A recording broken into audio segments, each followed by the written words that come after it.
Welcome to the Rise to Shine podcast with Noelle Kustas, where we ignite the spark to discover your favorite self. It is time to get real, ladies. Hello, and welcome back to the Rise to Shine podcast. I'm your host, Noelle Kustas. And if this is your first time here, I am so happy that you found us. This podcast is all about helping women step into their next chapter with clarity, confidence, and courage. We talk about mindset, we talk about wellness, personal growth, and the real conversations women are craving as we evolve through different seasons of our lives. Today's conversation is one that I have been, I have been incredibly curious about. And honestly, it's a topic that is everywhere right now. Women are hearing about it online. They're hearing about it from their friends, from wellness clinics, and there's also a lot of confusion and stigma surrounding it. We are going to be talking about peptides, and more specifically, how peptides are showing up in conversations around metabolic health, longevity, muscle health, healing, and even cellular regeneration. But before we jump in, I want to share a quick disclaimer. I think this is really important. Today's conversation is for educational and informational purposes only. Neither I nor my guest are providing medical advice. My guest today has a background in sports medicine and nutrition and has spent years studying peptides and working closely with clients, particularly women that are navigating perimenopause and hormonal transitions. Today, we're simply having an open and really honest conversation about what peptides are, what people are exploring in this space, and what she has observed through her professional and personal experience. As always, any health decisions should be discussed with a qualified medical professional. And before we jump into introducing our guest, I know this intro is a little bit longer, but I want to share something with you that I'm actually saying publicly for the very first time. I am not going to lie, I'm a little nervous, but I have always promised to be super real in this space. And I probably hinted at it. I may have even shared with you in conversations privately, but over the last couple of months, I have personally been exploring peptides myself. I've been on a journey of learning, researching a ton, just listening to my body, because as you know, I have talked about perimenopause for a very long time. And right now I have actually been experimenting with a couple of peptides. We'll get into all of that. And I want to say this openly because I think so many women, actually, I know so many women carry all of this unnecessary shame around their health choices.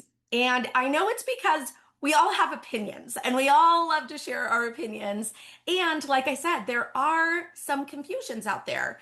So we're told to just deal with the fatigue, deal with the hormone changes, the inflammation, weight fluctuations. You guys, it goes on and on. But the truth is that many women are looking for solutions, you guys. We're asking the questions, we're exploring options because our doctors aren't always readily available to share this information, nor do they maybe even know this information. So today's conversation is coming from a place, like I said, of curiosity. It's coming from transparency and empowerment. And again, not an expert in peptides. I'm here as a woman who is learning right alongside of you. And that's exactly why I wanted to bring someone like Iva onto the show to help us better understand this evolving space. So without further ado, please let me introduce our fabulous guest. I'm so thrilled to have her on the show. My guest today is Iva Heckmann, who has occupied the wellness space for over 2 decades. And as mentioned earlier, her background is in sports medicine and nutrition. And throughout her career, she has worked with a wide range of people in the health and fitness world. She has taught thousands, you guys, thousands of classes at some of the trendiest studios. She's worked one-on-one training clients. She has rehabbed athletes. She's led nutritional workshops. I mean, This woman is the real deal here. She's been featured on television wellness segments and even owned 10 fitness studios until just 2 years ago.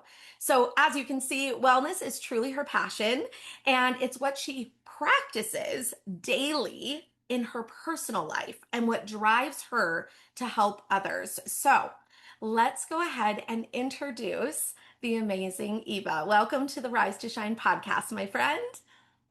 Thank you so much, Noelle. Thank you for this fabulous introduction. And I am so honored to be able to have this honest conversation with you today. I'm very, very excited. Definitely a topic that I read about all the time. I I'm bet. low key obsessed. I'll say that I have become low key obsessed as well. I'm Yeah. having lots of these conversations within my close knit friends and family. And that's why I just felt like it was so important to bring you on because you have taught me so much. And just through these last couple of months, I feel like it has been something that I tend to lean into more and more as I learn more about it. I was so skeptical about all of this for a while. And that's why, even for me, I go, I'm even nervous to share this because, it's one of those things. But I do feel so good about getting on here and having this conversation because I know that by the end of this conversation, women are going to have answers. They're going to at least have a reference point of how to maybe start doing some of their own research. So I just think it's going to be a great conversation. And I would really just love to start because I know I told about you and you obviously have an amazing resume for sure. But tell us a little bit about your background in sports medicine and nutrition and how that eventually led you into studying peptides. Yeah, I actually I'm an immigrant from Eastern Europe, and I always was just kind of fascinated with bodies and movement. And I immigrated from Eastern Europe. I'm originally from Bulgaria. I didn't see much of a future for me there when I was a teenager. Mm. I came to the States, and I remember going to a big giant corporate gym for the first time. I had never seen one before. Mhm. Um, and that was it. That was it for me. I did play sports when I was a child, but I that kind of made my decision. The whole environment and the positivity in the wellness space and the fitness space is what really was so intriguing to me. I went to college. Sports medicine was my degree and my passion. Nutrition kind of came at a later time, but it all tied in together. And it's been 20 years of that. I've done a lot of things. I've worked with youth athletes, wrestlers, volleyball players, basketball players. Just really, it's been a fun ride, to be honest. Love And that. I've helped a lot of people really change their life, change their lifestyle, change the quality of their lives. And it's been very rewarding. I love that. And I know that you've also worked with a lot of women that have been navigating perimenopause and hormonal changes. So, what were you seeing in your clients that made you realize something was missing in the conversation around women's health? Yeah, that's such a excellent question. I always say in the life of a woman there are three major milestones. A Mhm. teenage girl will get her first bleed. Then in second, third decade, most of us will give birth. Right. Some of us more than once. That is another huge milestone that the female body goes through. And then another transition is that perimenopausal window and the menopause, full blown menopause. And what I've noticed is the women that I've been working with, especially in the last, I want to say 5 to 7 years, Mm. going through perimenopause and menopause, it seems like the medical field and doctors are almost dismissing their complaints and symptoms and claims. And that has made me so sad. And I've heard it Yeah. from so many women, so many women. And I've talked to my own personal OB who's absolutely incredible. And she told me one day, we were working on my own hormonal panel, and she told me that zero numbers of hours are spent on menopause in med school. Yeah. Whether Yeah. you're a female doctor or a male doctor, menopause is not something covered in their education. And so that is just really, really sad that females' health can be neglected in such a major way. No, I have had the same exact experience. My doctor is incredible, and I'm so grateful for her because she is open minded and she has been doing her own work in figuring all of this out for women. But, same thing, she shared the same thing with me that this is not something that they are learning about in med school. It's not, something. And I think, my gosh, here you were just saying like the three, major transitions in a woman's life, one of them being perimenopause and going through all of this menopause. Like it is. Yeah. And I will say firsthand, being that now I have experienced all three, it has rocked my world. It has absolutely rocked my world in a way that I did not even expect. It was not anything that my grandmother ever talked about to my mom. And then my mom talked to me a little bit about it. She's had a very different experience than what I have had. And so it felt very lonely and frustrating for a while because you just Yeah. are literally like, what is happening to me? I am Right. going crazy. And so, anyways, I know we'll talk a little bit more about that and kind of dive into it, but I just think that, that's so important. And I love that is something that you have been passionate about Yeah. because I think that plays a huge role in what we're talking about today. And I know you've also said that you've experimented with peptides yourself. So, what first made you curious enough to explore them personally? Well, and to kind of contrast this whole thing in women's health, the healthcare industry is so focused on helping women through the fertility years, right? And even Totally. prior to that, right? The birth control industry is a huge multi-billion-dollar Yeah. industry. But then once you are not in that fertile stage of your life as a female, it seems like the care just stops. So And true. right. And then that's what essentially happened to me. I gave birth to three children back to back to back. I Hmm. put my body through a lot. And even though I'm very healthy in regards to fitness and nutrition, um, even my own hormones kind of tanked after the third one. And I was left with no stamina, no energy, compromised libido, fatigue, constant migraines. I normally am a highly motivated person, and it seemed like my motivation had just left me Yeah. entirely. And Yeah. so, of course, I went to see my doctor, and I tried to be proactive and take my own health into my own hands and did various hormonal panels. And sure enough, my testosterone was at an all-time low. And this is how I first started dabbling into hormone replacement therapy. And Okay. then I heard about peptides. And I started buying peptides online from different companies. It didn't matter. I just wanted to see what the heck are these things. I started reading about them. I realized that many of them can modulate the immune system. They can help you build healthy muscle tissue. They can support the immune system. They can target visceral fat. They can improve cognitive function. They can help with mood swings, fatigue, all those symptoms of perimenopause. They are very neuroprotective. As we know, I'm sure many women know that as we age with the decline in hormone production, Mm. our brains are less protected. And so it's really hard. It seems like we are not functioning properly. It seems like we have mood swings. It seems like we can't perform at the level that we were used to performing at the work in the workforce, or at our jobs. But all it is we just lost a ton of hormones, and we are compromised. Our brains are compromised. And peptides and hormone replacement therapy in that perimenopausal window are a great tool to just repair ourselves, basically. I Yeah. hate to say that because I don't think we're damaged, but that Right. doesn't necessarily happen in the male body, right? Hmm. Like most men don't lose testosterone like that. And even Right. then, they do historically, they're more inclined to repair and replace. Um, Right.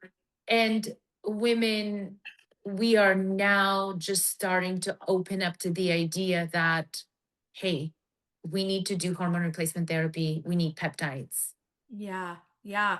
And so, ladies, I'm just going to share this because as Eva was just speaking, I thought, my husband's listening to this episode as well. So, if you have a spouse, I think this is such great information for men too, because God bless them. They have to live with us when we're going through this. And I'm sure is confusing for them as well. I mean, my husband and I have a lot of conversations around this because we have been together almost 11 years now. And when he met me, I had just turned 40, and it was one of those things that I was in a very different place then than I am now. Like, he has watched this transition happen. He has seen me go through it, the ups, the downs, the all of the confusion around it, all of it. And so, I think this is a great episode for men to listen to.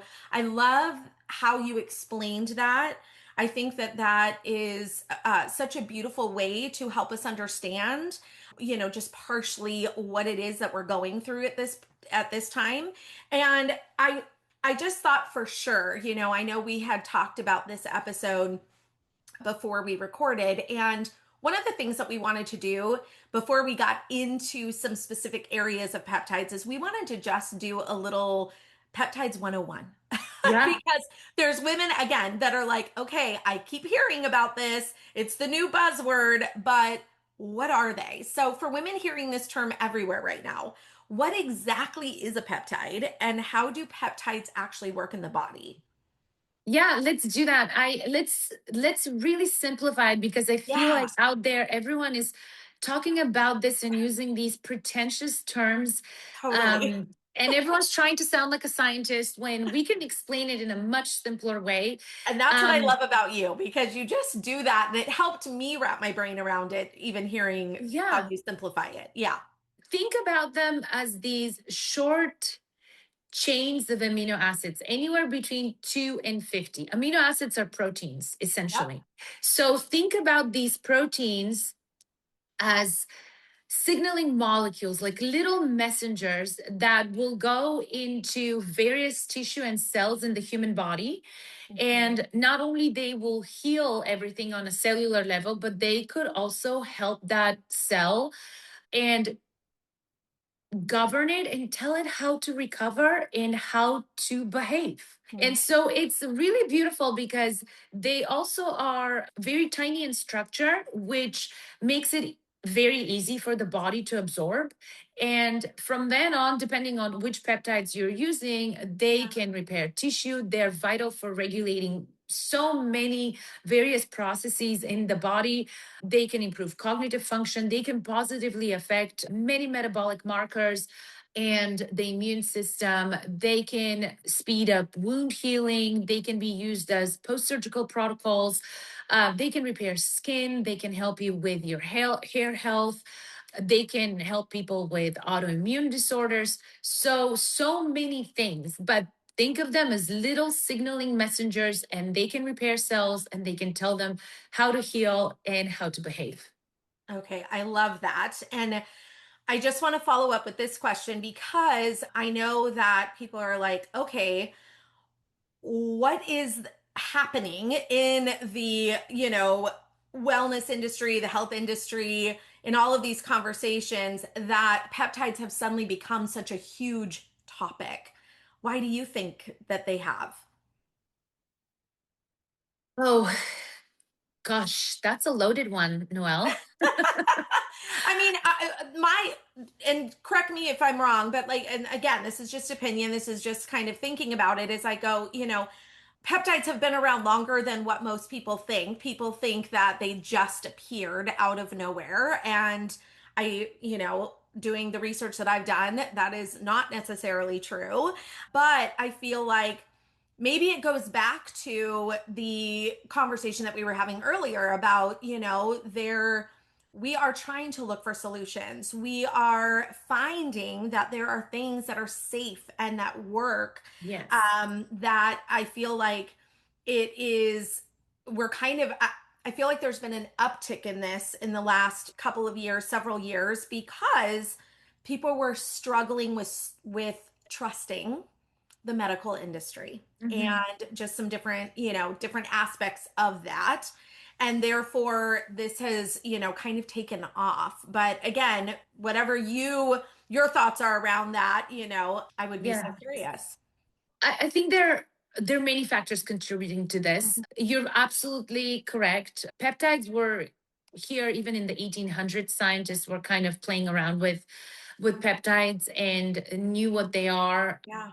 Insulin is a peptide, so they There have you been go. around for a long time. This is what I Um, mean. And this is what I love, Eva. Thank you for saying that because I even forgot to mention that insulin has been around forever. Like Forever. I mean, as long Mhm. as I have been alive, I actually, my grandfather was a diabetic. And I remember as a little girl, him taking a little shot every day. Mhm. And, but people don't connect that and Correct. think of it Yeah. as a peptide. So I love that you said that. Yeah. Yeah, absolutely. Insulin is the peptide. And also, another thing that has happened is I think we live in a world where it's possible to have a huge medical breakthrough. And what has happened, Mm, if we were to compare some really old peptides, they had a very short half life. mm, And scientists nowadays have found a way to make the life of a peptide extended, make it a little bit longer. So the peptides that we have today they're a serious medical breakthrough. So because of that, I think we are now kind of in the preliminary stages of a peptide war, so to say, mhm. and they're going to be big pharma, FDA, genetic companies, peptide companies that are going to fight essentially over the monopoly of Yeah. peptides. Yeah. Because also, I think our society in recent years has woken up to the idea that, hey, maybe we should prevent diseases and not act only after a disease has arrived. So Totally. I think we have COVID to thank for, to be honest with you. I agree. I Big agree. event. I think COVID helped a lot of people realize that health has to be priority number one. Without it, we have nothing. And I think this health revolution really started post 2020, and people realized if a virus can affect us so seriously, people also realize that they're not doing enough when it Mhm. comes to fitness, that they're not serious enough about their nutrition. So many clients of mine realized post COVID that they were abusing alcohol Mm. unintentionally. And so I think this is a beautiful time to be alive and witness this health revolution. And I think peptides are in the center of it all. Yeah. And I also think, going back to that, when I think about it, I feel like people are recognizing that there are options. I think that Mhm. before it was so straightforward. It was like your doctor would tell you this, you did that. Now we have access to so much research and we have access to so much more than we ever have before. And we can actually start to look at what are different solutions that might be a little out of the box that can do wonders and can have massive breakthroughs. So I do think that the conversation definitely has been a big part of all factoring all of that in.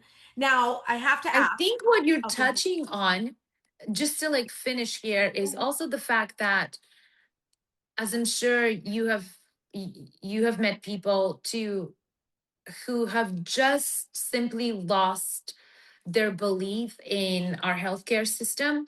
Yep. And people are slowly realizing that they don't want to take pharmaceuticals.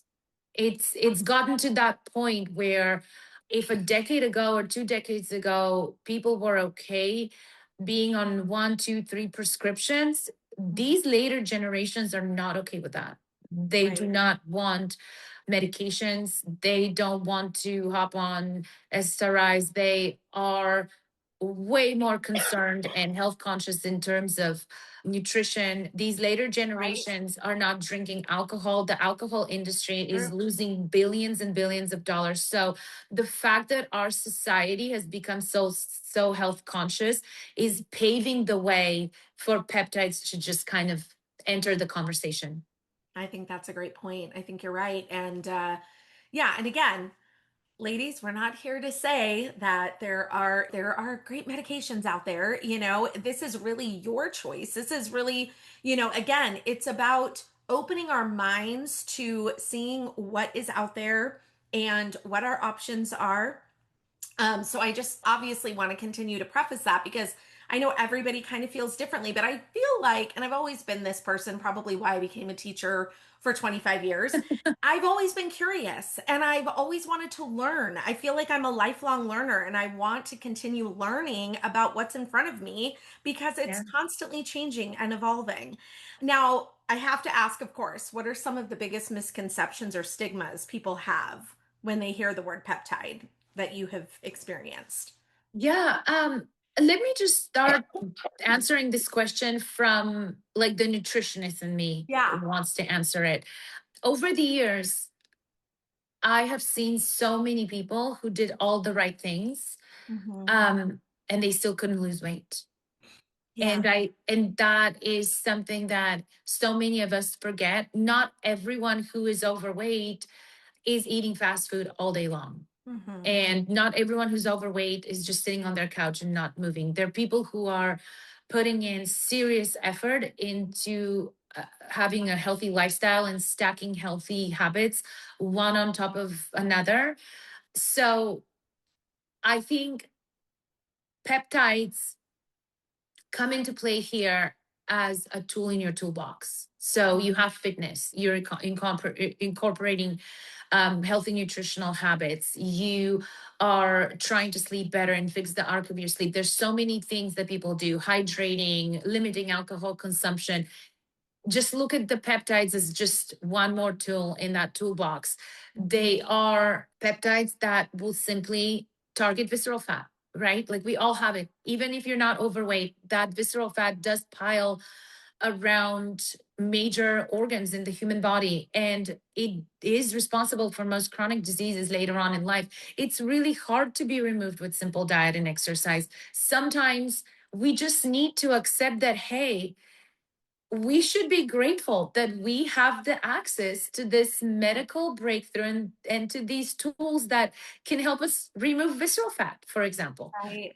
And I don't think that there should be any shame around using a GLP. Hmm. I've seen so many people start a GLP, any one of them, Hmm. and after the first 10, 15 pounds, went back to the gym. Yeah. Their motivation, their stamina, their confidence, everything improved. And Yeah. they just changed. They changed their lifestyle. And what's so wrong with that? What Yeah. is Right. so wrong with everyone looking and feeling their best? Isn't that Yeah. the point of life?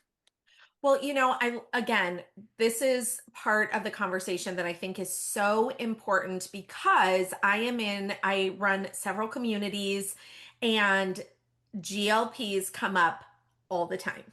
And this is where I would love to really dive in Yeah. because, first of all, I think people have a misconception that GLPs are the only peptide. I think we're obviously saying that's not true, but I feel like in the minds of so many women, I was actually having coffee with a great friend of mine yesterday who, as a matter of fact, really honestly thought that peptides were only GLPs, had no idea that there were other peptides. So I definitely want to tackle the GLPs first because I do think that Sure. this is something that is very, very relevant for so many women because one of the biggest conversations is around the GLP peptides. And what I would love, and here's what I'm going to say also because I don't want to lose this thought and what you had just said about how you have seen women that have started a GLP and have gone back to the gym and have Mhm. started to make healthier choices. I am going to say, and I literally have chills as I am talking about this because I was at a point that I was feeling, gosh, I don't want to say hopeless. I wasn't hopeless. I just knew that I was going through something that was hard. And I was frustrated. And I was like, I don't even like myself right now. My husband, when we met, we were both very active. My husband is the guy that goes to the gym on a daily. He has done this for 30 years faithfully. It is just a way of life for him. And I started to find myself declining wanting to go to the gym. I was like, I don't want to go. I was tired. My joints ached. I was almost embarrassed to go to the gym, not because I had been gaining weight. That was a lovely thing that was happening as well, but it wasn't even about Bonus. that. Yeah, that was the bonus. But it really was this like mental and emotional space that I was like, I just don't even have the capacity to do this. And when I started exploring one of the GLPs, I am telling you, the energy that has come back in my life, I want to, like, I feel like I didn't think I was going to get emotional over this, but I feel like I want to cry because it has literally just in a couple of months I feel so much. I feel so different. I feel so different. I wake up. I, like I said, I have the energy. I'm not as achy. The inflammation in my face, and we're not talking, and this is where I want to make it very clear. I have not rapidly lost weight. I feel like I'm on a very steady course. I feel like I'm on a very healthy dose. It's nothing crazy. And I think that's sometimes the misconception is that like we're just going to shed 20 pounds in a couple of weeks. Not true. And I Mhm. think what has happened is I'm noticing just even the inflammation. I looked at a picture of myself the other day and I was like, oh my gosh, my face looks just like not as puffy and swollen. And I don't know, Eva, it just really has opened my eyes to going, there is something to be said about this. And because it has turned my, world around to where I go, I want to move my body. And I'm so excited about that again because I was freaking out going, my husband and I said vows to each other and we said we wanted to grow young together. No, because we knew we Oh, met later in life. And yeah. gosh, it gets me all choked up because I was starting to panic because I was going, my husband is still able to do all of these things. And I was struggling going on a hike for 30 minutes. And that wasn't who I was. And so it was really hard.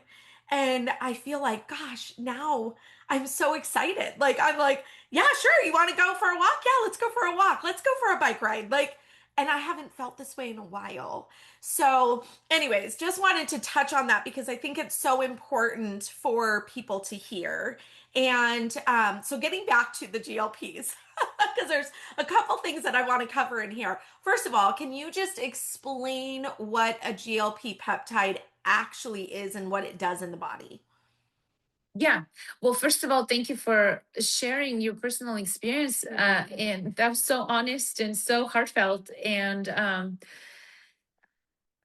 gosh, I'm glad. I'm glad that things are changing for you. This is so amazing to witness. I'm sorry you were in that space for so long. And Right. for the ladies who are listening, there's a light at the end of the tunnel. There is. Um, Yeah. so just to simplify it, there are different types of GLPs, right? So we have Yes. first generation GLPs, we have second generation GLPs, and we have a newly emerging third generation GLP that is Right. still in clinical trials. Mhm. So if we have to talk about the very first GLP that was FDA approved in April of 2005, that was a GLP that was specifically created for type 2 diabetes, right? Like Mhm. we weren't really yet on the weight loss track. Right. Nobody was really looking at that as a weight loss medication. But that peptide, which the name of the peptide is called exenatide, not a lot of people probably have heard of that, Right. um, was a peptide that had a very short half life. It had to be administered twice a day, morning and night, by Mm. people who had diabetes. Unlike the nowadays peptides, we administer every 7 days. And it was kind of like discovered on an accident. It was discovered in the saliva of the Gila monster, Please. which is a lizard, a really looking, weird Right. looking, ugly lizard. Look it up when you get a chance. And so that's how this peptide basically came to be. It was discovered in the saliva of a lizard. Wow. So then after that, we got second generation peptides, and now everyone has heard of those. The usual suspects, Ozempic, and Wegovy is another one, kind of like the generic name for Ozempic, and also semaglutide. Yeah. And so these guys were a single agonist peptide. Now, they not only were medication for, or are medications for type 2 diabetes, but the generic versions are prescribed for weight loss. Um, However, the single agonist peptides, I think the simplest way to explain it is, even though the clinical trials showed 15+% of weight loss overall, there was not a lot of preservation of muscle tissue. When the peptide went after weight, it kind of went after everything, right? Including Right. some bone density was compromised. Then there was kind of like a second wave of second generation. And now we're talking about tirzepatide, Monjaro, and the generic name for tirzepatide is Zepbound.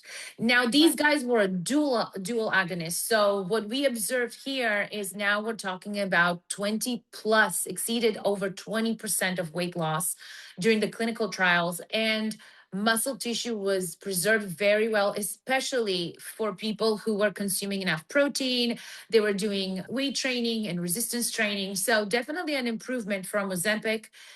And then now the most beautiful peptide we've ever seen, retatrutide, not approved yet by the FDA, but it's looking like, in the peptide circles, the talk is that it will be approved sometime around February of 2027. So we're about a year away. In the second phase of the clinical trial, we are now seeing 30% fat loss. In fact, exceeding 30% fat loss in a 48-week use. Now, Mm. the cool thing about retatrutide is now we have 3 receptor agonists, and Mhm. now we are preserving muscle loss, and bone density is not affected. Skeletal muscle is not affected. At the same time, sugar in the bloodstream is regulated. Cholesterol levels are low, like LDL, bad cholesterol. Triglyceride markers are lower. Mhm. Um, and kind of anecdotal evidence, people who are using it, just like you said, reporting energy levels Yeah. up there. We are seeing people claim that their cognitive function, their clarity, their productivity, all of it improved. So I think there's more to see from retatrutide. There's also a fourth generation peptide coming up. I'm not going to talk about it too much. Not a Yeah. lot is known about it. Okay. And it's going to be several years until we get to that one. But yeah, I think we're only going to see these peptides becoming more and more elaborate. They're not going Mhm. anywhere. So the Yeah. stigma will be eventually removed. They're really not going anywhere. Totally. And I believe that. And I I do see that even in the conversations around the kitchen table, I say kitchen table as, when I'm out, having coffee with the ladies or we're at an event together. It's hilarious to me because one gal will break open the conversation with Yeah. something about it. And then it's amazing how all of the women who we're not talking about it, we're not going to say a word about it, all of a sudden feel free to go, "Oh my gosh, me too. I've been learning about this," or, "Oh, I just started," and it's very fascinating to me. It's very fascinating. And I think one of the things, and for me, I am on the retatrutide, and I feel really good about it. I feel really good about this decision. I feel like I have looked at the safety of it. Again, my husband is a massive researcher. And so when I mentioned this, he was like, okay, wait a minute. I've heard of the other two, but I haven't heard of this one. So we went down, the road of this and really started to take a peek at it. But it really was fascinating. Definitely just being able to, and it's funny because once you mention it, like I laugh because I go, oh my gosh, my husband and I would start having conversations about it, and then all of a sudden on my phone I'm seeing everything pop up on my phone Yeah. about all of this. So I guarantee you, ladies, if you are talking about this, it'll all start popping up, and you'll start hearing about it as well. And, one of the things that I love is that, like you said, it's not just about the weight loss, ladies. It really isn't. There are so many other benefits that they are starting to recognize are Mhm. happening by the use of this peptide. I Can actually, I say yeah, something, a yes, couple of please, things that please. probably the viewers would love to know? Yes. Um, with retatrutide, specifically visceral fat is very targeted, something Mhm. we haven't seen from other GLPs. Also, we are more and more hearing about the anti-inflammatory benefits of retatrutide. People who are walking around with chronic dangerous inflammation, many doctors, I will mention Dr. Trevor Bachmeyer. I am a big fan of him. Oh, me too. He has put retatrutide in a ton of protocols when it comes to thyroid, Hashimoto, Mm. including perimenopause and menopause. Like, it's a peptide that is in those protocols coming from a doctor. And I know other doctors are doing it too. They're figuring out that, hey, we can make these women feel better. Yeah. And retatrutide is definitely coming to the forefront.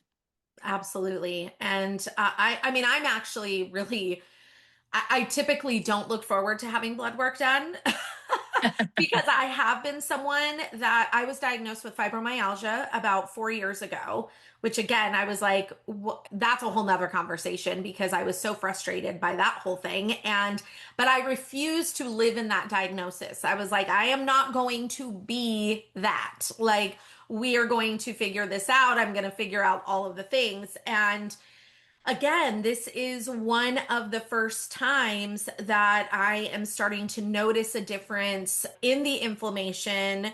Mhm. And I am excited actually to get my blood work done again because I am so curious as to what that is Yes. going to look like because I'm pretty confident.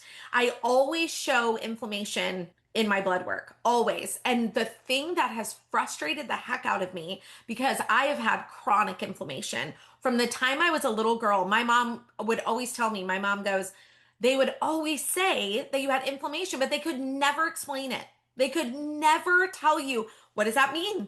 How do we handle this? Where is the inflammation coming from? Where is the inflammation? Oh no, it Yeah. just shows that there's inflammation. That was always the answer. There was nothing they could ever put their finger on. There was no explanation. It was it was definitely a frustrating time in my life when I was, going through that. So I'll be very excited to see what that is. And I Yeah. certainly will update our audience here when that happens. But You would be uh, interested to see your new metabolic yeah, markers. Yeah. right, But right. isn't it so frustrating? First, the inflammation, and then fibromyalgia. We know it as like the disease that many doctors think that it's a made up one, and it's not a Totally. real thing. It is so frustrating. And Um, I even thought that. I was like, okay, so right. what I almost feel, I almost felt like it was what we say to a woman or a male. I think it predominantly happens to women, Women. but it is for sure one of those things that you just feel like that they've ruled everything else out. And now we're just going to put you in a category of, oh, it's fibromyalgia. And so then there's like, you're just kind of sitting there going, and what does that mean? Because again, most doctors can't even really tell you. And so we went down the rabbit hole with that, trying to study that. And there's different opinions of what it actually is or isn't. Because and then talk about really feeling like a woman going through perimenopause and thinking, okay, I'm just crazy. Like I think that I'm just Mhm. like making up this pain because I can't tell you how many times I would have significant pain and I would go to the doctor or I would end up in ER And I would get tested and they're like, sorry, we can't find anything. There's nothing. And I'm literally thinking I'm like dying. I mean, this is the honest to God's truth. I'm going, oh my gosh, I have the C word. Something's happening. I must have something happening here, only to show that it was nothing. Other than they would say, well, we're seeing some inflammation in your blood work. So, anyways, long story short, I didn't mean to get off on that tangent, but it Well, has I think that you're been. going in a really good direction. Don't you think that when it comes to female health, probably not even just female health, I wish that doctors collaborated better between themselves, but Right. also I think the biggest failure, in my opinion, in the healthcare system is the fact that we are not looking at the endocrine system as the cause of most diseases. We are Mhm. just now starting to operate from an angle where we are understanding that if someone is not metabolically healthy, they will develop multiple chronic diseases. And Mm. what does metabolically healthy means is having an endocrine system and all the glands within the endocrine system actually working and producing hormones. We are just now waking up to the fact as to how important hormones are throughout our entire life. And I wish that females in particular were better advised by physicians to do a hormonal panel in their 20s, and then a couple in their 30s, Right. especially if they gave birth, like one after each childbirth, and then do another one in their 40s, or again, even couple. And once they are in a full blown menopause, experiencing the scariest symptoms, they have that data from previous decades that a doctor can look at easily, compare, and starting to replace, instead of playing a guessing game as to, oh, what should I do with this lady? Sure, she might just have fibromyalgia. Right. But if they had that data, if they had several hormonal panels going back 2, 3 decades ago, everything would be much simpler. And I Totally. wish that this changes. I wish that, it's Me too. clearly done for mine and your generation, but I wish that our daughters one day have a more of a clear view as to how they need to handle their hormonal health.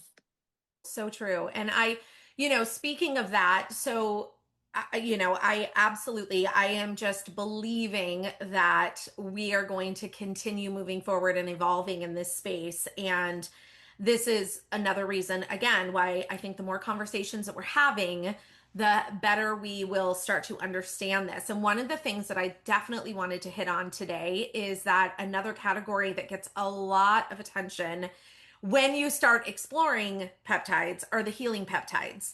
Yes. Now, of course, again, I had no idea about these whatsoever. So in addition to the retatrutide, I'm also taking the BPC. I was like, feel like I get tongue tied with that 157. And A lot that of acronyms. yeah, lots of acronyms. So I would love if you could just talk about peptides that are being explored for healing, the recovery, the inflammation, the things like the one that I just mentioned. And there's Mhm. also a TB 500.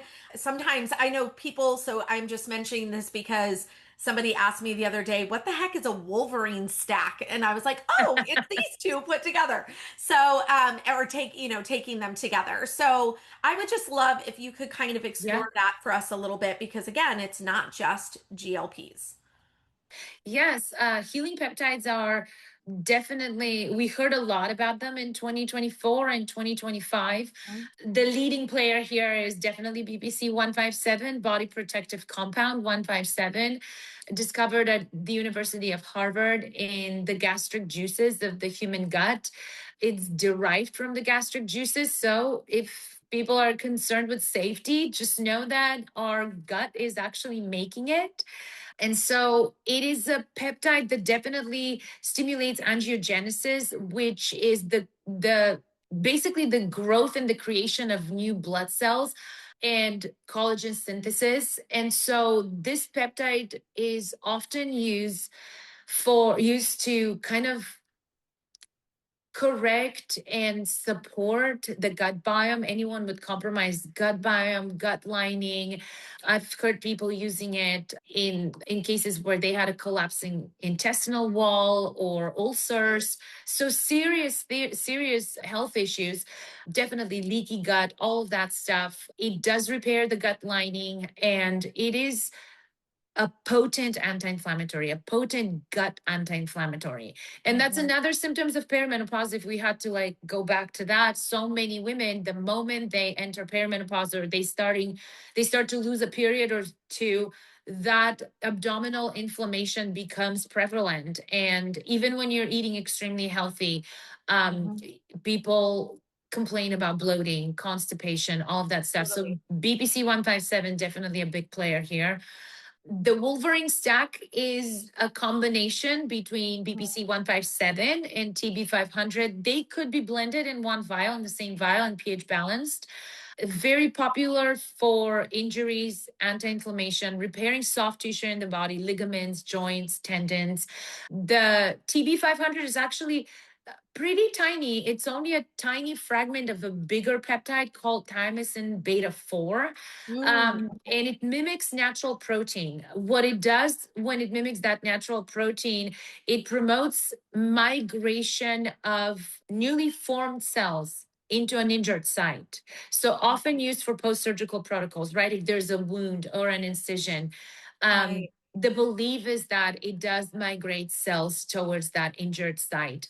Um, it repairs cells, it repairs damaged and aging cells. So these two peptides, I want to say, kind of like the magic duo. Many people taking advantage of them. They're back in category 1. FDA moved them from category 2 Did when that. they were banned back this Yep. year to category 1. So if people are worried about safety, they are compounded, and the FDA has no intention of taking any action, negative action against them. So you can take advantage of them. They're being compounded, and no one's dropping dead using these. Thank you They're for saying very that. safe This to is very take. different Yeah.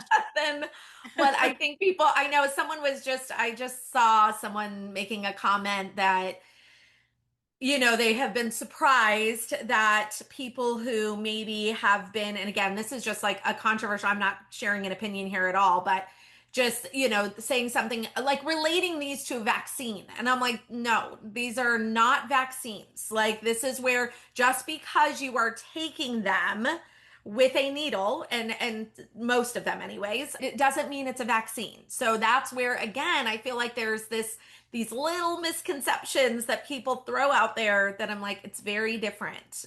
And I know firsthand, since I had started taking, because again, I've been on this now for almost 2 months now with the BPC 157. And I am going to tell you that, again, personal experience is my own personal, doesn't mean this will be for everyone, but the bloating was insane. Like, I had never experienced it like that. I've always had tummy issues. This is, again, going back to probably all the inflammation and all of the things. But I had started noticing this bloating, and I was like, what is happening? And again, it totally derails you when you experience that. And I am going to, happily share that it is down by more than half. Like, I'm Wow. amazed. Like, I am actually looking at myself going, oh my gosh, like I'm turning to the side going, it's going away.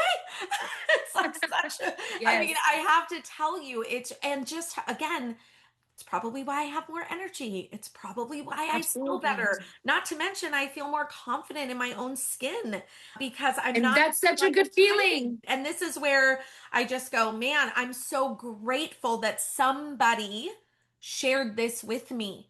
I had no idea this even existed. I was one of those that only knew about the GLPs, like really didn't know about any of these other ones. I think I had heard of NAD, and we'll talk about that in a minute, but that was it. Like, I didn't even know these other healing peptides existed.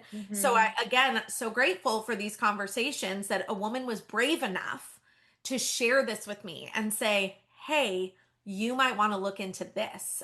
And I was like, Yeah. oh my gosh. So that, now, one of the things I do want to ask, I know you've Yeah. shared the benefits of the healing peptides. just as importantly, are there people who should not be taking them? Yeah, I think with the good you have to read all the bad, and Yeah. these two peptides in particular, BPC 157 and TB 500, I think the most common misconception about them, you'll hear people say that they create cancer. There are absolutely no studies, no data to prove that they create Mhm. cancer. However, because they promote angiogenesis, Mhm. the migration of cells, the growth of new blood vessels, they could essentially grow tissue. They will not recognize healthy tissue from if someone had a lesion on their liver or any kind of Right. tumor. Tissue will grow regardless. Nobody here can really guarantee that these peptides won't grow an existing cancerous cell. So I Right. think that is the misconception. They won't go and just create a cancer in a body that's cancer free, but Right. they may grow and enlarge an already existing tumor, an already existing cancer. And so that's why scanning your body regularly, doing blood work, Yeah. being transparent with your physician that you have chosen to do peptide therapy as it is an elective type of therapy. We just have to be transparent. There's so many scams, and I'm not paid by Prenovo, but I'm a firm believer that if someone can afford it, maybe every year, maybe every couple of years, just do Mhm. a full body scan. There's so much beauty in being able to prevent something and see a cancer that is in stage 1 and Right. actually be proactive versus never doing a full body scan and arriving at a stage 3 or stage 4 diagnosis that is just so devastating. Yeah, no, absolutely. I could not agree more. And one thing I wanted to add with this is that there are protocols for these, you guys. So it is not something that you are going to want to just go out and purchase and then just start taking it. There are protocols to follow. So that way, I know for some it's like you take them for a little bit and then you rest for a little bit and then you take, you can take them again, you can take them in cycles. Like there's different protocols for different peptides. So that's something that, again, you want to be educated, you want to be working with someone. And I think scans, regular scans, getting your blood work, I love that you mentioned that scan because it's a whole body scan. I have not done that. And I keep telling my husband, I'm like, we need to go have this done. It's important enough to invest our money. That is one of those investments that I feel like it's an Mhm. important investment. And it's something that, again, thank goodness we are evolving in this field to where we can see these things and we can, have these things. Now, another peptide I wanted to kind of talk about is, you and I have talked about this, and I loved the conversation that we had that you were talking about muscle health as we age, especially in women. So Mhm. let's first kind of dive into this. And ladies, I'm just going to preface this right now. This is going to be a longer episode. This is not our traditional like 45 minutes. Think of this, if you need to pause it right now and come back to it, absolutely. We just want to get everything covered because there are so many questions about this. So hang tight with us because I think there's going to be some more information here that you would love and be interested in hearing. But this topic I felt like was so enlightening to me when you shared this, Eva, was why is maintaining muscle mass so critical for longevity and the quality of life, especially in women? Because there's this old narrative that women should stay small. We talked about this. They shouldn't eat a lot. They should avoid building the muscle because it looks too masculine.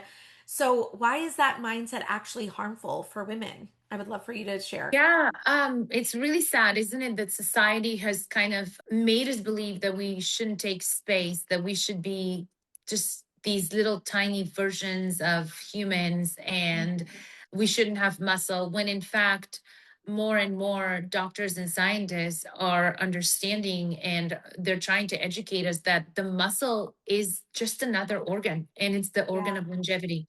And the more muscle we build throughout our lives, the better we'll be into the later decades of our lives, the stronger we're going to be. If someone spends a good chunk of their lives doing resistance training and weight training and builds muscle and eats their body weight, at least in protein, these are going to be the people who will still be driving when they're 80. They're going to be the people who can easily get up from a chair. They can go on a hike. They can walk. They can play with their grandchildren. They won't have to install railings to hold on to in their showers. So there's this disease that I think we need to talk about more and more. And we talk about cardiovascular disease. We talk about all these diseases, but Right. there's this disease called sarcopenia, Mm. and it's the natural decline in muscle for women, not just muscle, but also bone density.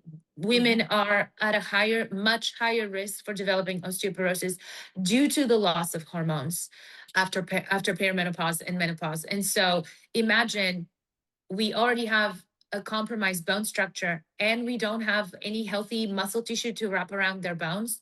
Well, we're doomed. And so, do we really need to eat less? Do we really need to stay small? Why are we afraid of lifting weights? We are totally looking at this backwards. Mhm. And we are being I've been in the fitness industry. I was a cardio junkie at one point, a cardio queen, and Mhm. we've been taught that we should do cardio and stay small. Right. And I remember my mom vividly just doing cardio in the 80s. Mhm. And there is no reason for it. I have been guilty of that. There's I have no reason absolutely. for it. Yeah. So, honey, you're right. I just want to tell my husband if he's listening. You're He's been right for telling me one this for thing. years. He's going, come on, But I too was raised with that same mentality that it Yes. was, make sure you're taking care of your cardio health. And oh gosh, we don't want to bulk up. We don't want to. I remember freaking out when, oh gosh, what was that?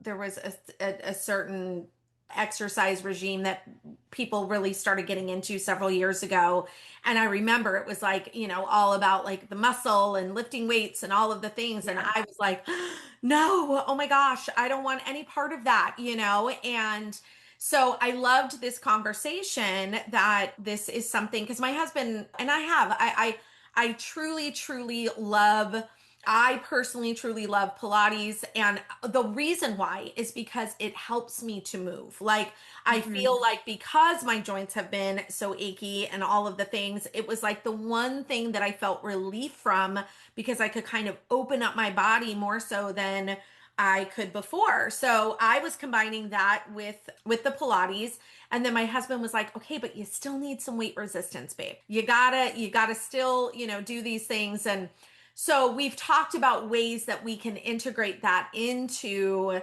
what it is I'm doing, because I was fighting it. I was like, I don't want to. I feel intimidated. And really it was a lot of like that own insecurity of, when I've been to gyms, I don't go in the weight section, and that looks terrifying to me. That looks, I don't know what to do there. All of the things. And it wasn't until my daughter started lifting and doing those kinds of things that I was like, oh, okay. So it kind of helped open my mind a little bit more. And now I just feel like there's so many programs out there. There's so many things that women can do, as far as if they are intimidated with going into like the bigger gym. There's all these smaller gyms that they're doing, personalized instruction, group instruction. Like, so there's lots of options out there that we don't have to feel small and intimidated by. There are things that can support us in that space. But I just thought it was so great when we were having this conversation, because Mhm.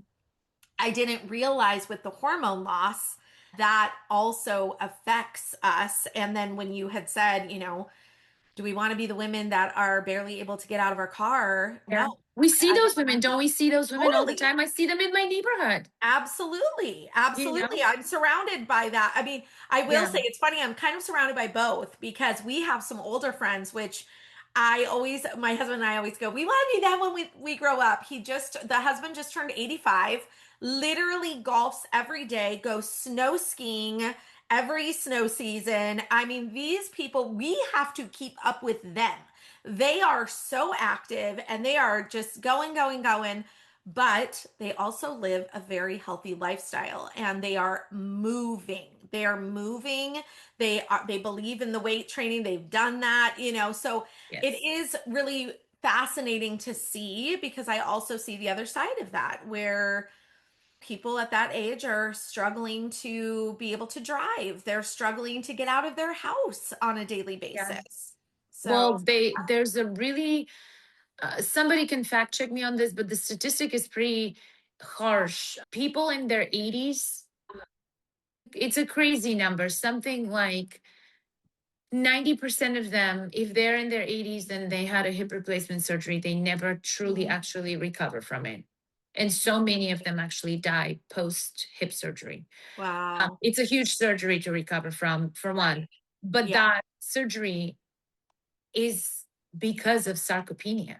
Mm, And so it is a very dangerous disease. I'm very glad that the world is starting to pay attention to it. I think that the big corporate gyms are becoming less intimidating. I think the women are slowly winning their place there. They're securing their place at the weight racks.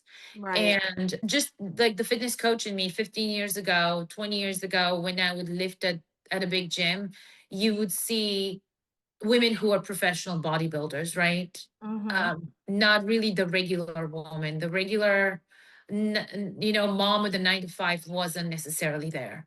And Right. now you see it more and more and more. Things are That is changing true. in 2026 Yeah, in that the is right direction. definitely. Now, a specific peptide that comes up around like the muscle support is Mhm. MOTS-c. Can you tell us a little bit about that? Because I know I've heard women throwing that one around a lot. Um, MOTS is not necessarily a muscle peptide. It's more of Okay. a longevity peptide. Oh, It's a mitochondrial repair. So mitochondria does get damaged over time. It slows down. I call it kind of lazy mitochondria. It doesn't want to produce a lot of ATP, which is the energy currency of the human cell. What's widely accepted is doing a cycle of MOTS maybe 3 times in the 12-month calendar year. The okay. cycle is about 6 weeks long. It is a morning administration, and it does almost like restarts metabolism, and someone may feel stronger, and athletic performance may be definitely enhanced, but it Okay. wouldn't be a big player in muscle building new, denser muscle tissue, not like players like CJC 1295 or Tesamorelin. Like those guys are the bigger players in body recompositioning. If we have to talk about peptides that stimulate the pituitary gland to produce and release its own growth hormone. Gotcha. Gotcha. So I have to say I'm a little biased. CJC 1295 blended in the same vial with Ipamorelin is probably my favorite guy out there. I always call them guys. I don't know why. I like that we're naming them. They're our friends. Yeah, but it's basically a hormone releasing duo. It stimulates the Okay. pituitary gland to produce and release its own growth hormone naturally, and it enhances lean muscle building, athletic performance. For those people who are concerned with the pituitary gland or don't know much about it, the pituitary gland is just this tiny gland. It's actually Mhm. the size of a pea, So little. and Yeah. so little. And it's located behind the nose, Mhm. in this little tiny cavity in the skull, and it sits there. It's very secured. It's right by the hypothalamus, and Mhm. even though it's so small, it's actually the boss of the Right. entire endocrine system, and it Yeah. controls all the other glands in the endocrine system. it, Mhm. it is also is responsible for children growing, teenagers growing during childhood and teenage years. The pituitary gland is working really hard to produce growth hormone and to grow children's bones. It definitely is an important gland when it comes to bone density in adults. I think that might be the main reason why I love CJC 1295, is because not only a woman will feel really strong and will be able to lift more weights and maintain denser, healthier muscle tissue, but also bone density is so protected by that growth hormone that is being released by the pituitary gland. So this duo is also really cool because it definitely fixes the arc of the sleep. That second peptide, Ipamorelin, Hmm. is the one that will help you not only fall asleep, but also stay asleep for longer in that very deep, very restful sleep. It is administered at night. So while your body is working with alongside the peptide, protein synthesis also happens, takes place in the body, very important process.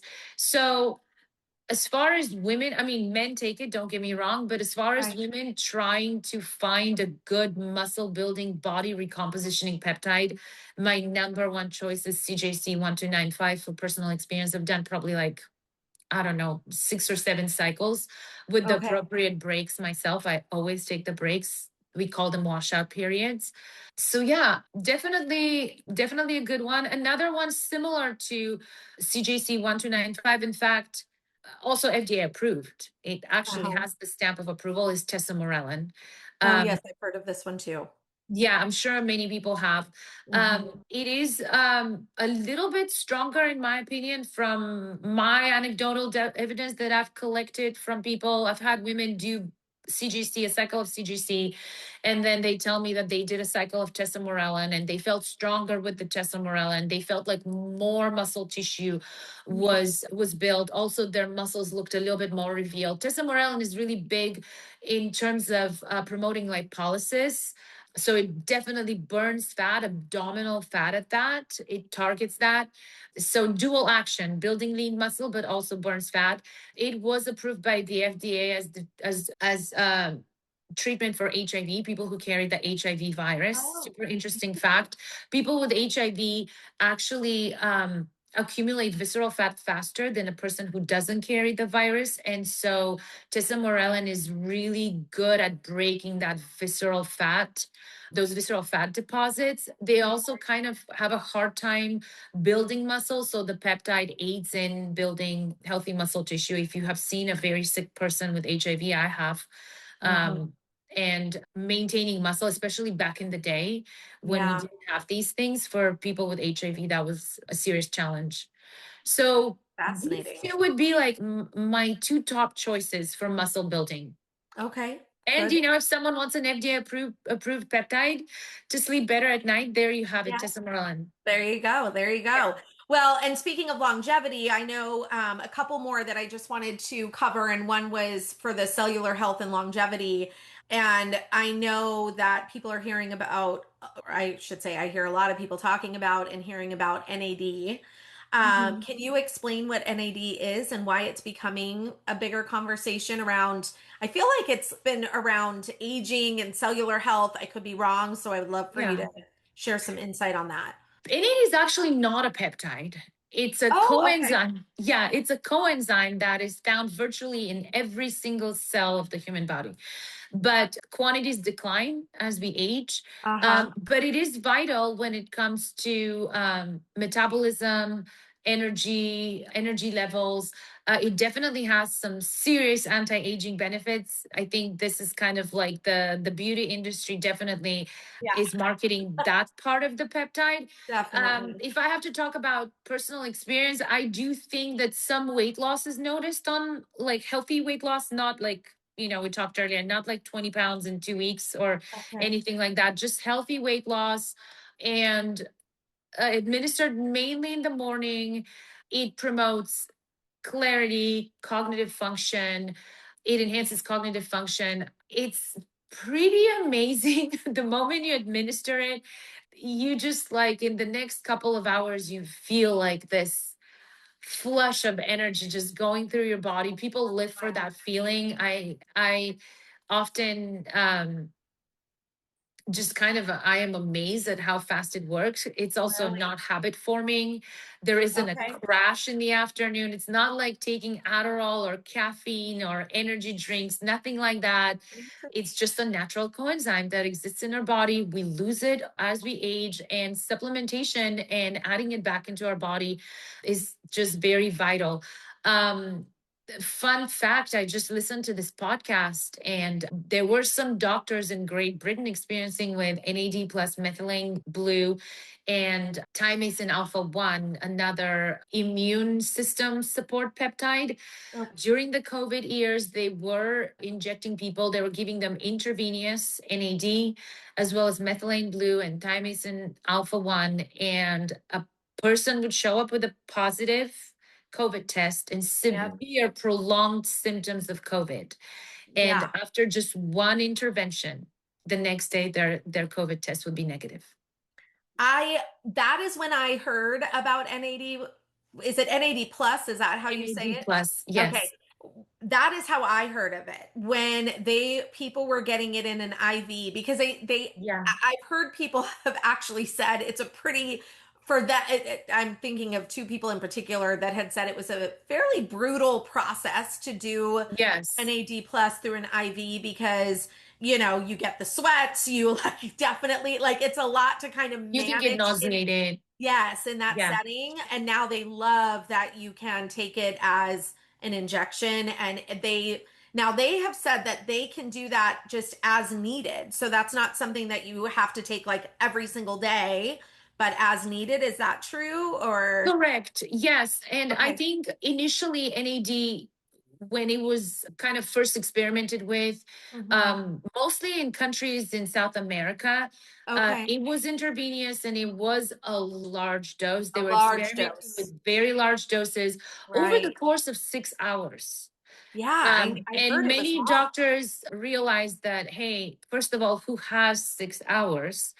Um, and then they kind of started cutting it to 2 to 1, and like maybe doing it, 1 hour twice a month, something like that. Whatever people can afford it. It was also extremely pricey.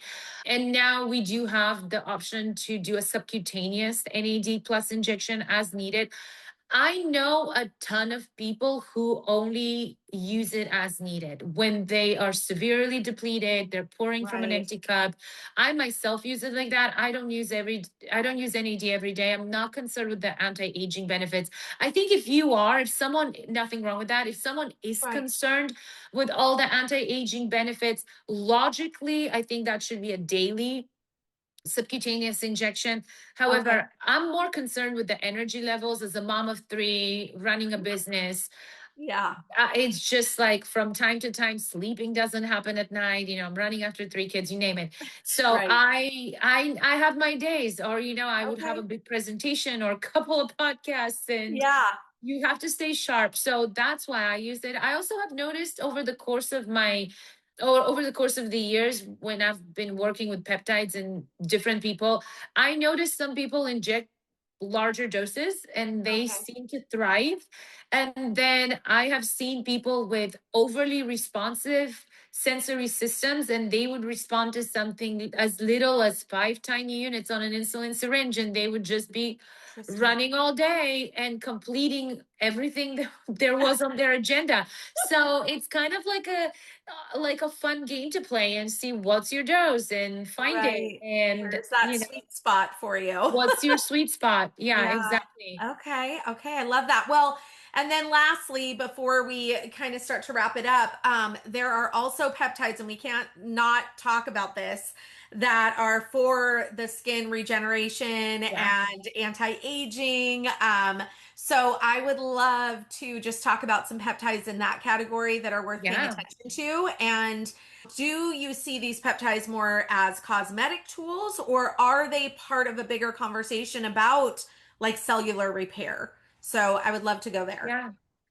Yeah, so the two that I think at the moment are the most popular, I'm sure people have heard of GHK-CU, Yeah. copper-based peptide. We heard a lot from this guy in 2025, and I think we will continue into this year. It's a naturally occurring tripeptide, and it binds with copper to stimulate a massive collagen production in the epidermis. And so it also speeds up wound closure. It is the biggest hair peptide. I personally have not seen hair benefits from another peptide other than than GHK-CU. GHK-CU can remove oxidative stress from cells in the scalp. It can wake up dormant hair follicles. It can definitely reduce shedding. I had a lot of shedding a few years back, and I think after, for me, I think it was anywhere between month 4 and month 6 of use. All of a sudden, my hair started growing. It was longer than it had been in a long time. There was no shedding. So definitely supports the hair health, the health of the hair follicle. And then another cool peptide, often overlooked, but I think it will be a big player this year and probably next, is KPV. It's a I've been huge hearing about skin this one. peptide. Have you heard of Yep. it? Yep. Right. I just So started. This has been the buzz in the peptide conversations. yes.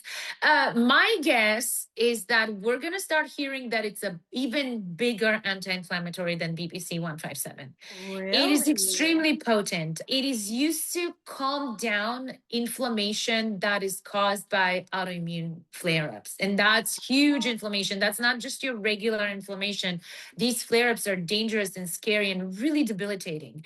It is also a peptide that more and more people are noticing that it makes a huge difference with people who suffer with chronic skin conditions like psoriasis and eczema, Mm, rosacea.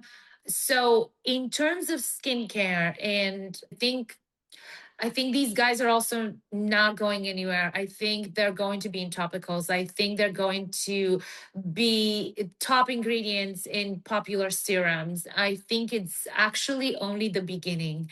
And I think we're going to soon abandon the kind of like the old school skincare that had a little bit of hyaluronic acid, vitamin C, and vitamin A, because that didn't right. do much as a Right. topical.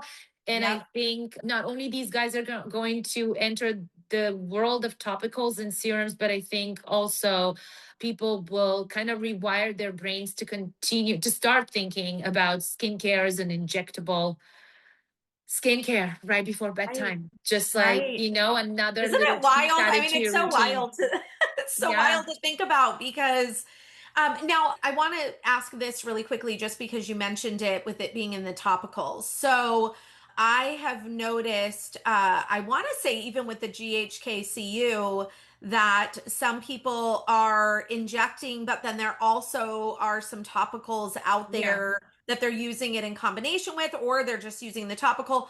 Are topicals just as effective, or is that something we're still kind of trying to figure out? Yeah, I mean, I think there's a big debate on it. Okay. I, from what I'm reading, I'm inclined to believe the topicals are not useless. Okay. I think especially for female pattern baldness, I have heard really good things about women applying topicals. I'm not sure that GHK-CU in a shampoo has Right. it's going to make that big of a difference. But I think in Hmm. an oil or a serum that's applied directly to the scalp and Gotcha. it's left there for a significant amount of time, I think it may yield some good results. Hmm. We shall see. I think this is going to be something that we'll be hearing a lot from as far as how different administration works in terms of injectables or topicals or orals or nasals. I Hmm. think the top two that are most potent are injectables and nasals. I Okay. think oral and topical are kind of they're a good option for those who just can't do Do it. needles Hmm. and still want to take advantage of Right. peptides, but the absorption with something like a nasal or injectable is 90 plus percent, Yeah, that's what I've and heard. it goes down to like 30-40 with an oral. That's what I've heard too. Okay, that's good to know. I think though, again, great conversations, and like you said, there's a place for them if you are someone that is not Absolutely. able to do the injectables. There are other options, and you can definitely. And who knows, it's just like I will tell you, I was terrified of sticking a needle. I mean, the first couple times, I'm not gonna lie, I was like, oh my gosh, and it was a little like strange. Like it was strange in my mind to give myself Yeah. an injection. I was like, this is wild. I don't like going to the doctor for them. This is wild, but I have completely changed. It's like literally not a big deal at all for me. The needle, for one, is just so tiny, and there is like literally no pain. I mean, every once in a while I'll prick myself and go, ooh, because I might get a weird spot or something. But it Yeah, really has changed my mindset of how I look at needles and all of the things. So, ladies, I if you love have any that. questions about that, I'm happy to share that story with you because I was terrified. Like, as a little girl, I had to literally twice be put in a straitjacket, which was fun because I refused to get any kind of needle put in me. So hilarious now. And isn't it kind of funny how men have been injecting things for ages, like steroids I and know, right? testosterone, and they don't care, right? And us Right. women here, we birth children, and I don't know why. I hear this on all my phone calls with women, and they would ask me, "Are you serious? You inject these things every night or every morning?" And my immediate question is like, "How many kids do you have?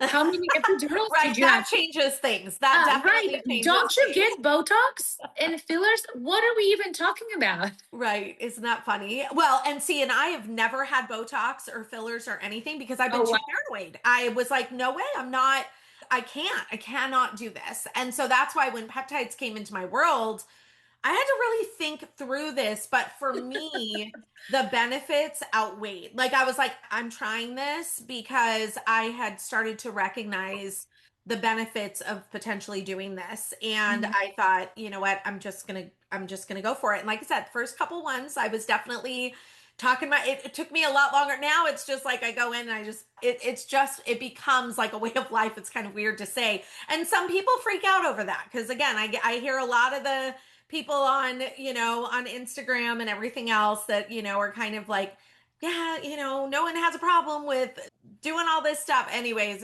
everybody has an opinion. I get it.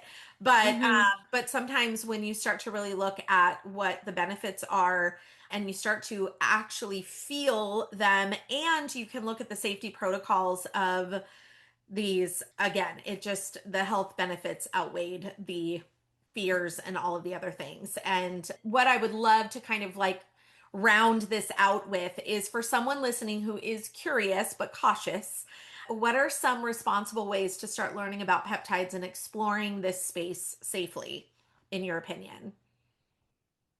I think definitely in terms of buying peptides, make sure that you are buying from a company that can provide current testing.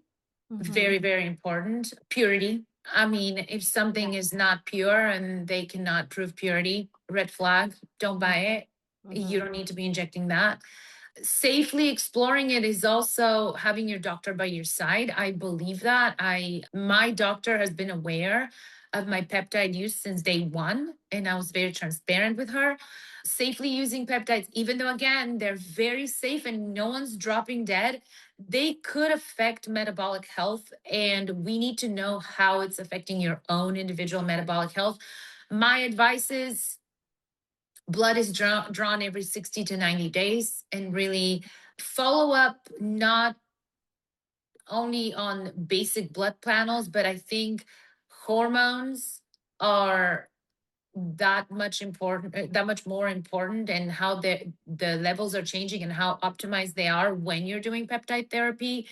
These are just some of the things that people just need to be aware of. Also, read upon washout periods. I think extended Yeah. use of any peptide is not advisable. There should be washout periods, there should be breaks. Every peptide requires a break. If you're on a GLP, I have seen people succeed and achieve their perfect weight, Mm-hmm. and they went down to microdosing or Right. they discontinued. They adopted some healthy habits. That is the whole point. Yeah. And I, at the same time, have seen people stay on Ozempic for 4 years and they completely trashed their sensory system to the point that they titrated up and got to like a really high dose. That is not healthy. It's not Right. healthy. I don't think that anybody should be on a GLP indefinitely, because that sensory system is going to get used to any dose. Yeah. And you can keep going up, but eventually the body's going to get used to that dose too. Yeah, And I think breaks are needed. People need to really realize that. I love that. Honestly, those are the few that come to mind. Okay. And I think if people really stick to those peptides, we will continue to hear that peptides are safe. For sure. Well, I'm believing in that too. And, this has just been such a fascinating conversation. I know this is, I think, the longest episode I've ever recorded. But again, we could go on even longer. I know that. And I wouldn't be surprised if we get a ton of questions back. And then I'm going to be calling you again going, hey, would you mind hopping on? And we can just do a Yeah. Q&A over this for all of the questions. But before we wrap up, because I know we do have to wrap up, we always like to end our podcast with a little segment called Spark and Spill. And typically I do some personal questions, but I just thought there's a couple questions I would love to ask because this is where we do statements or questions where you can tell us if you feel like it's a fact, fiction, somewhere in the middle, or just your honest take on it. Uh-huh. So I would love to just ask you a couple more questions in that space, if that's okay. All right. So one of the first question I got to ask you, peptides are basically just another version of steroids, fact, fiction, or misunderstood? Misunderstood. Yeah, not at all. Steroids are synthetic, man made variation of the male sex hormone testosterone. They have their medical use, but anabolic steroids will increase muscle size exponentially. And also, they are very addictive. They come with serious health risks Yeah. that are almost always irreversible. They can compromise mental health, they can compromise cardiovascular health to the point of no return. We don't have a peptide that can affect anyone in such negative, irreversible way. Yes, this is what I wanted you all to hear. Also, there's been a lot of talk online about hair loss with GLP medications. Is that truly caused by the peptide itself, or could it be related to other factors? So far, I think the unanimous opinion on this is people either are taking an extremely high dose of a GLP. They have stayed on it for a prolonged period of time. And most importantly, this is becoming kind of an epidemic. Someone will go on a GLP and they are at such high dose that they are actually now restricting their body from vital nutrition. Everyone, even if you are not on a GLP and you are on a hardcore diet and you're not supplying your body with essential nutrients, hair loss will be a side effect. So I think Mm, this is what's happening. okay. So eat, Yeah. everyone. Just because Eat. you're on a GLP does not mean you need to be restrictive with your diet. Right. It should not be, you should not be on a fat diet. You just need to eat protein and supply your body with all micronutrients and macronutrients and fiber. Absolutely. Absolutely. And should women feel empowered to, I have a feeling I know this answer, but should women feel empowered to ask questions, do research, and advocate for their health, even when the medical system hasn't quite caught up yet? Yes, I think not only should they feel empowered, I think women, when they're going to their OB or physician, they should demand care, Mhm. certain kind of care. They should not leave the office until what they want is given to them. Like I recently had to coach someone, and I shouldn't even have to coach someone like that because again, I have no official medical expertise, but a woman wanted to start hormone replacement therapy. She went to her doctor and she was denied. And I told her, "What do you mean you were denied? If anything, you should have been given several different avenues in how to basically Right. tackle this problem. There's so many different types of HRT that a Hmm. woman can do. Why was nothing offered to you?" And she went back and she demanded options. That's what we need to do. That's what we need to do. I absolutely agree.